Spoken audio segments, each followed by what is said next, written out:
Bonjour chers frères et sœurs dans le Christ. Aujourd'hui nous célébrons la solennité de la Sainte Trinité. La fête de la Sainte Trinité fut fixée lors du concile d'Alers en 1260, au jour de l'octave de la Pentecôte, c'est-à-dire le dimanche suivant la Pentecôte. La foi chrétienne professe un seul Dieu en trois personnes distinctes, le Père, le Fils et l'Esprit Saint. Le mot Trinité permet ainsi d'énoncer le mystère d'un Dieu unique, mais en trois personnes. Selon les trois monothéismes, christianisme, islam et judaïsme, Dieu ne saurait être qu'unique, car la diversité est un signe de faiblesse et d'insuffisance. Cependant, Dieu vit d'abord en lui-même l'amour qu'il répand sur ses créatures. À l'origine de tout, il est un Père plein de tendresse et d'amour, un Fils unique chéri du Père et un esprit d'amour qui est leur souffle réciproque.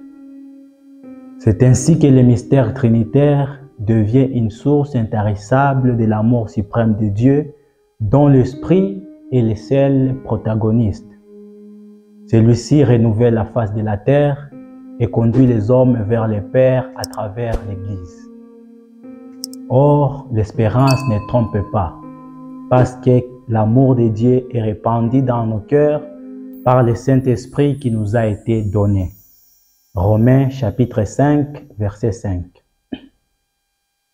Nous ne pouvons pas ne pas aussi admirer la symbiose qui régit les trois personnes en Dieu.